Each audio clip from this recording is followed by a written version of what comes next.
পড়াশোনায় কিভাবে মন বসানো যায়?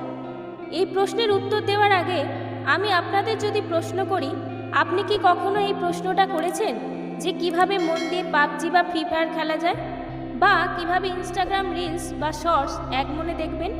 না, আপনি কখনোই এই প্রশ্নগুলো করেননি, কারণ এই কাজগুলো করার সময় আপনার আলাদা করে মনোযোগ দেওয়ার দরকারই পড়ে না। এই কাজে আপনার অটোমেটিক্যালি মন বসে। এর জন্য দায়ী হলো ডোপামিন নামে একটি হরমোনের ক্ষরণ। আমরা যখন আনন্দে থাকি তখন আমাদের ব্রেনে এই হরমোন নিঃসৃত হয়। যখন আমরা গেম খেলি বা ভিডিও দেখি তখন আমরা মজা পাই, আর তখন ইনস্ট্যান্টলি আমাদের মস্তিষ্কে ডোপামিন নিঃসৃত হয়। কিভাবে পড়াশোনায় মনোযোগ দেওয়া যায়, এই প্রশ্নের উত্তরে অনেকে বলে যে পড়াশোনাটাকে এনজয় করতে হবে। কিন্তু সত্যি বলতে কি, পড়াশোনা করতে কারোরই ভালো লাগে না, সে সাধারণ ছাত্র হোক বা টপার।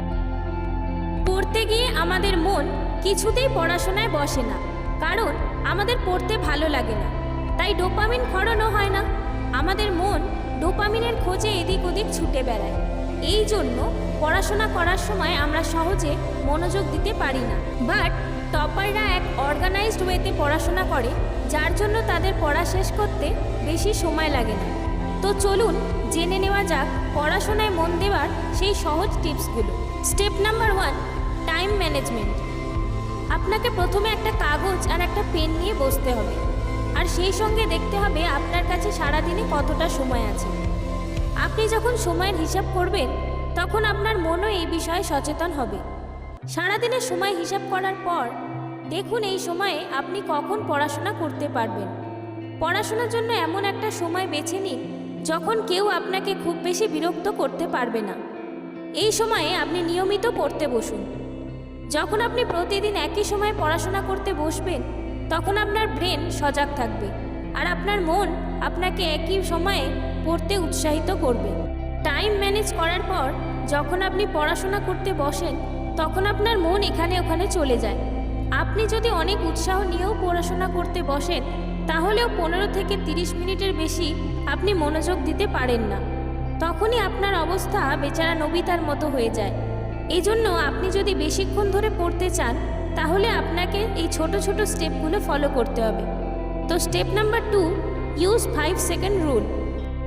যদি আপনি পড়তে বসতে না পারেন, আজ নয় কাল করতে থাকেন, তাহলে এই টেকনিকটা আপনার কাজে লাগতে পারে। এই টেকনিক আপনাকে বলে আপনি যদি কোনো কাজ করতে চান, ধরুন যদি আপনি হাঁটতে যেতে চান, তাহলে 5 সেকেন্ডের মধ্যে আপনাকে জুতো পরে বেরিয়ে পড়তে হবে।